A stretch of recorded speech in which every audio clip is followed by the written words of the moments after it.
WhatsApp guys, welcome back once again. So दोस्तों, आज की कहानी जो एक्सप्लेन करने जा रहे हैं उसका नाम है वर्टिकल लिमिट। तो कहानी शुरू होती है ग्रेट कैन्यन की ऊंचाई और खतरनाक चट्टानों से, जहां हम 5 क्लाइंबर्स को देखते हैं जो चट्टान पे चढ़ने की कोशिश कर रहे हैं। इन्हीं में से हम पीटर और उसकी बहन एनी को भी और उनके फादर जॉन को भी देखते हैं। और यहाँ 2 और लोग भी मौजूद थे जो कि अभी बिगिनर थे, लेकिन जॉन क्लाइंबिंग में काफी माहिर है और अब वो इन लोगों को भी सिखा रहा है। पर ये काम देखने में जितना आसान था, करने में उतना ही ज्यादा मुश्किल। अब वो दोनों बिगिनर एक गलती कर देते हैं जिससे भुगतना सारे लोगों को पड़ता है। असल में उन्हीं में से एक लड़का अपनी सेफ्टी को काफी हल्के में ले लेता है, जिस वजह से उसका हुक निकल जाता है और वो तेजी से नीचे आने लगता है। उसकी रोप सभी से अटैच थी और उसी की वजह से सभी लोग नीचे लटकने लगते हैं।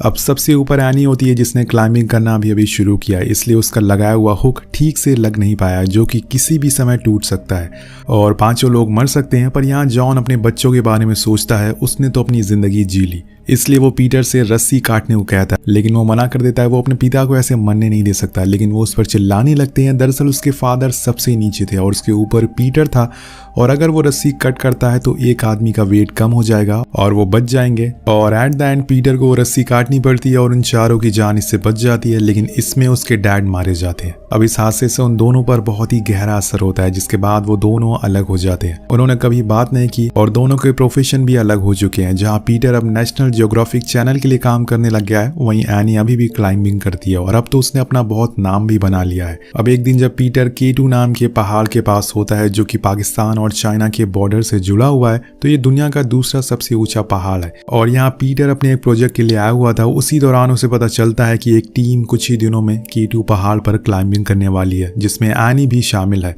तो वो उसे जाने से पहले उससे मिलना चाहता था, जिसके लिए वो बेस कैंप पर जाता है, जहाँ पे हम एनी को देखते हैं। लेकिन वो अपने भाई को देखकर कुछ खास खुश नहीं होती, क्योंकि वो अभी भी यही मानती है कि 3 साल पहले उसके डैड बच सकते थे अगर उसके भाई ने रस्सी ना काटी होती।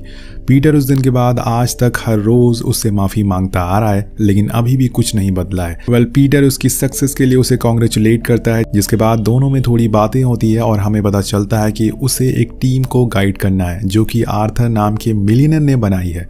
वो भी इस मिशन में हमारे साथ जा रहा है, जिसके लिए मुझे ठीक ठाक पैसे भी मिलेंगे। वहीं दूसरी तरफ हम एक बूढ़े आदमी को देखते हैं जो कि उसी पर्वत के नीचे रहता है। उसका एक झोपड़ा है और यहीं पर हम एक लेडी की फोटो भी देखते हैं। अब ये कौन है और वो यहाँ क्यों रह रहा है, ये आपको आगे पता चलेगा। अब कुछ ही देर में आर्थर उस बेस कैंप पर लैंड करता है और उसके साथ वहाँ बहुत से मीडिया वाले भी मौजूद थे, जो इनके सारे मूवमेंट को रिकॉर्ड करेंगे। उस रात आर्थर सबको एक पार्टी देता है, जिसमें वो अनाउंस करता है कि मैंने कुछ दिनों पहले एक एयरलाइन बाई करी है, जिसकी पहली फ्लाइट 3 दिन बाद K2 पहाड़ के ऊपर से गुजरेगी। तो मैं चाहता हूं कि उससे पहले हम वहां तक पहुंच जाए, ताकि मैं उस फ्लाइट को सलामी दे सकूं। अब ये बात सुन के सब लोग बहुत ही खुश होते हैं, पार्टी को एंजॉय करने लगते हैं। लेकिन इसी बीच हम यहाँ उसी इंसान को देखते हैं जो पहाड़ के नीचे रहता था। इसका नाम होता है विग, जो हर रात उस पहाड़ पे चढ़ता है और फिर अगली सुबह वापस आ जाता है, जिसकी वजह से इसे उस जगह का हर कोने के बारे में बहुत ही बारीकी से पता होता है। अब उस पार्टी में आकर आर्थर से सीधा सवाल करता है कि अगर ऊपर मौसम खराब हो गया तो तुम लोग क्या करोगे। तो आर्थर कॉन्फिडेंट में कहता है कि ऐसा पॉसिबल नहीं है। मेरी वेदर रिपोर्ट की टीम ने बताया कि आगे आने वाले 10 दिनों तक ऐसा कुछ भी नहीं होने वाला। तो वो कहता है कि अगर मान लो ऐसा हो गया तो तुम्हारी टीम में डिसीजन कौन लेगा। तो आर्थर उसे टॉम के बारे में बताता है, जो दरअसल एक क्लाइंबिंग चैंपियन है। उसने बहुत से अवार्ड भी जीते हैं, जो इनकी टीम को लीड करेगा। और बस 2 ही सवाल पूछकर वो वापस अपने कैंप में चला जाता है, जहां वो शेव करता है, जिसके बाद देर रात पहाड़ की तरफ वो एक बार फिर से निकल जाता है। और दूसरी तरफ पीटर एनी के पास आता है। वो जाने से पहले उसे डैड की बातें याद दिलाता है, पर एनी एक बार फिर से उसे वही सब बातें याद दिलाने लगती है कि उनकी मौत उसी की वजह से हुई है, जो वो सालों से भुलाने की कोशिश कर रहा है। लेकिन बात करते करते दोनों कुछ ही देर बाद इमोशनल हो जाते हैं, क्योंकि होते तो वो दोनों भाई बहन ही है। कहानी आगे बढ़ती है और आखिर वो दिन आ जाता है जब मिशन की शुरुआत होने वाली है। सभी लोग अपने चाहने वालों को अलविदा कहते हैं, पर पीटर अपनी बहन के लिए नहीं आता। वो दूर से ही एनी को देख रहा था और एनी भी उसे देखकर वहां से निकल जाती है।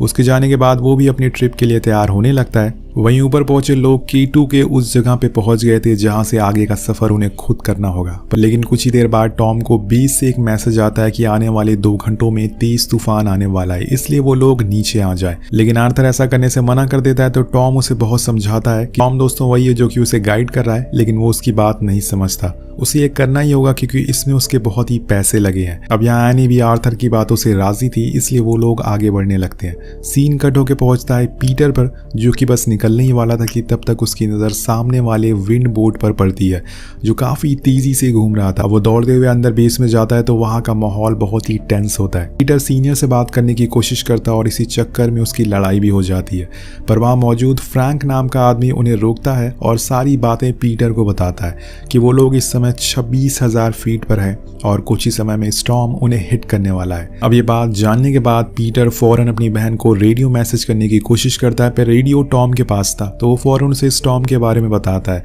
और वो आर्थर को वार्निंग भी देता है कि हमें लौट जाना चाहिए।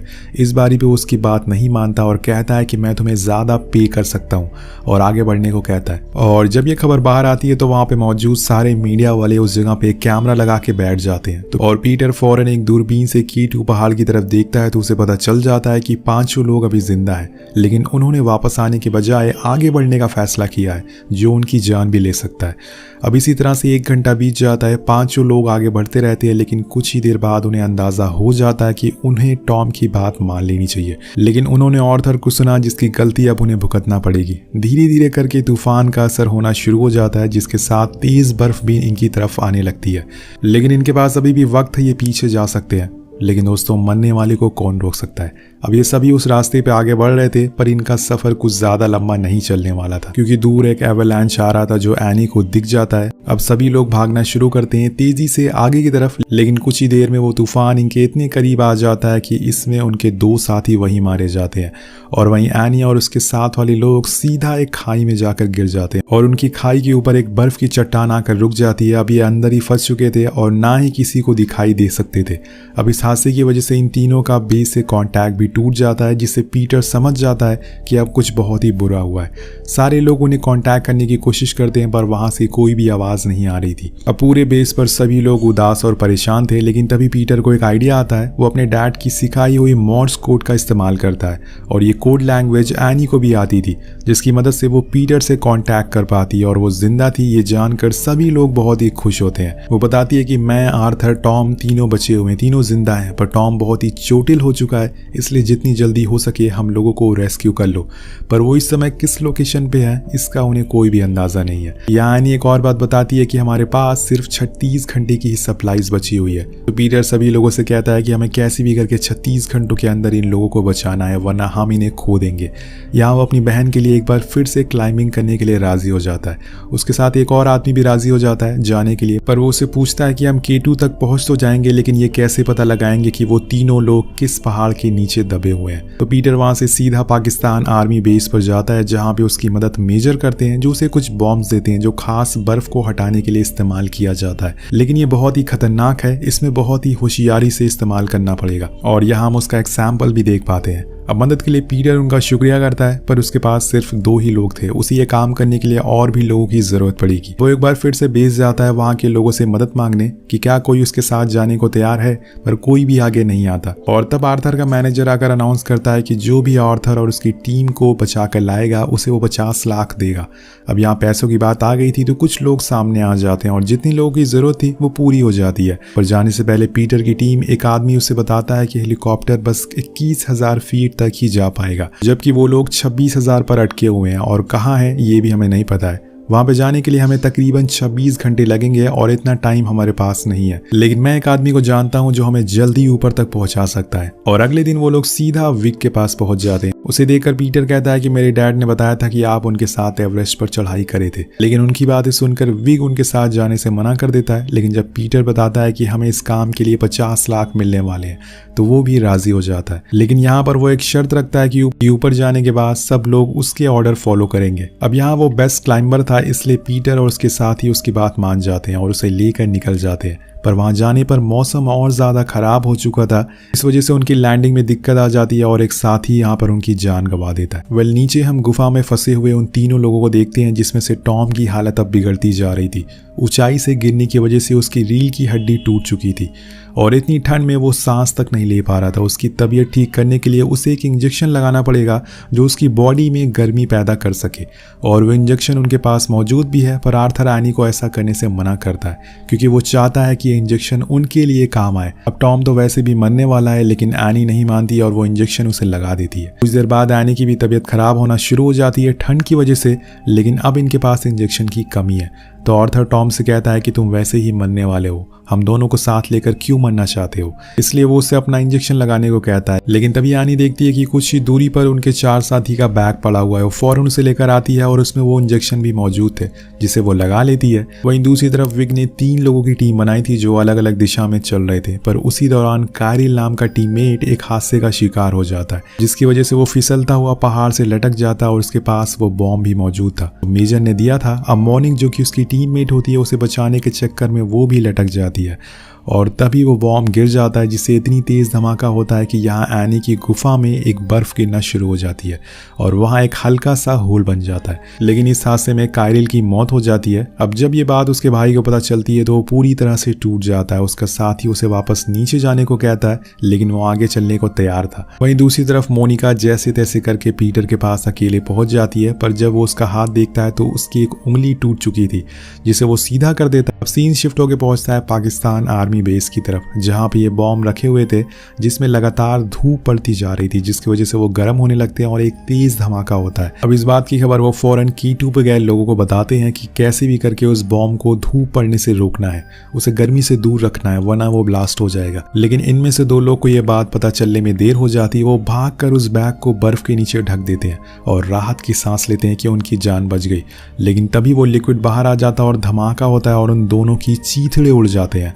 लेकिन दोस्तों, इस धमाके की वजह से जहां मोनिका मौजूद थी, वहां की बर्फ खिसकती जा रही थी, जिसके अंदर एक लाश निकलती है जो कि असल में विग की वाइफ की थी, जो कीटू पर एक ग्रुप लेकर आई थी, लेकिन तूफान की वजह से यहीं फंस गई और फिर कभी किसी को नहीं मिली। और तभी से लेकर आज तक विग हर रोज यहाँ ऊपर आता है अपनी वाइफ की लाश को ढूंढने के लिए। इसी दौरान पीटर एक इंजेक्शन का डब्बा लेकर आता है जो उसे वहीं थोड़ी दूर से मिला था, और तब जाकर हमें यहाँ बैक स्टोरी पता चलती है कि असल में उसकी वाइफ जिस ग्रुप को लेकर यहाँ आई थी, उसमें आर्थर भी मौजूद था। विग बताता है कि मेरी वाइफ को इडीना नाम की बीमारी हो गई थी ठंड की वजह से, जो कि इस समय एनी और टॉम को भी हुई है, पर इंजेक्शन को लगाने के बाद वो ठीक हो जाते हैं और वो सही से सांस ले सकते हैं। पर आर्थर ने उसकी वाइफ से इंजेक्शन छीन लिया और खुद यूज करता रहा, जिसकी वजह से उसकी वाइफ की मौत हो गई।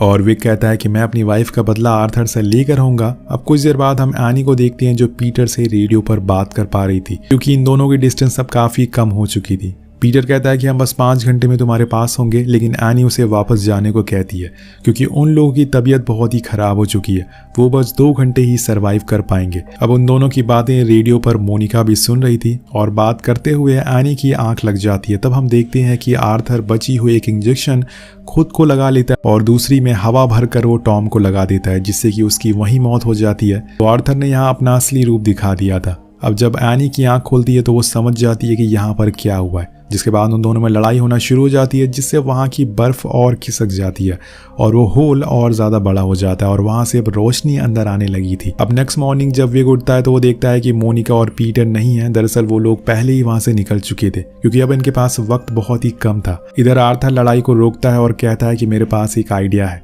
वो टॉम का खून एक प्लास्टिक में निकाल लेता है और फिर अपनी स्टिक की मदद से उसे होल से बाहर कर देता है और फिर एक फ्लेयर शॉट करता है, जिससे वहाँ खून चारों तरफ फैल जाता है ताकि दूसरे लोगों को पता चल सके कि वो किस जगह फंसे हुए हैं। अब पीटर और मोनिका को दूर से ही वो जगह दिख जाती है और वो फौरन वहाँ पहुँचते हैं और नीचे वार्निंग का सिग्नल दे देते हैं कि धमाका होने वाला है, जिसके लिए एनी और आर्थर को तैयार रहना होगा। कुछ ही देर में ब्लास्ट होता है, जिसकी वजह से पूरी गुफा विजिबल हो जाती है और यहाँ हम पीटर और एनी को देख पाते हैं। लेकिन यहाँ पर एनी होश में नहीं थी, तो आर्थर उसे रस्सी से बांध देता है, जिसके बाद वो लोग उसे ऊपर खींचने लगते हैं। लेकिन ठंड के मारे वो उसे खींच नहीं पाता और वो भी फिसल कर नीचे जाने लगता है। लेकिन तभी वहां पर विग पहुंच जाता है जो पीटर को बचा लेता है। वो एनी को नीचे रहने को कहता है और खुद नीचे जाने लगता है। उसे नीचे आता हुआ देखकर आर्थर कुल्हाड़ी लेता है, तो उसे लगता है कि वो उसे मारने आया है, पर वो ऐसा करता नहीं। वो उसे खुद से बांध लेता है और फिर ऊपर करने को कहता है। पर जैसे ही वो ऊपर जाने लगता है एक बर्फ का टुकड़ा आकर आर्थर पर गिर जाता है जिससे वो लटक जाता है। अब यहाँ एक बार फिर से वही सीन आ जाता है जो कहानी की शुरुआत में था। चारों लोग एक ही रस्सी पर लटके हुए हैं और उसके डैड की जगह आज वहां पर विग मौजूद है। अब यहाँ दोस्तों विग भी वही करता है जो कि पीटर के डैड ने किया था, क्योंकि ये रस्सी इतनी लोगों की जान नहीं बचा सकती, इसलिए वो उस रस्सी को काट देता है और वो और आर्थर सीधा नीचे खाई में गिर जाते हैं और उनकी मौत हो जाती है। अब सीन शिफ्ट होकर पहुंचता है बेस कैंप पर, जहां पर पीटर अपनी बहन से कहता है कि आज अगर हमारे डैड जिंदा होते तो उन्हें तुम पर प्राउड होता। अब आखिर में पीटर जो भी लोग इस मिशन पे गए थे और उनकी जान चली गई उनकी फोटोज एक जगह याद के लिए लगा देता है ताकि हमेशा लोग इन्हें याद करते रहे। और इसी के साथ ये कहानी खत्म हो जाती है। तो आपको ये कहानी कैसी लगी नीचे कमेंट करके जरूर बताएगा। इस वीडियो में एम करते हैं 300 कमेंट का। Peace out.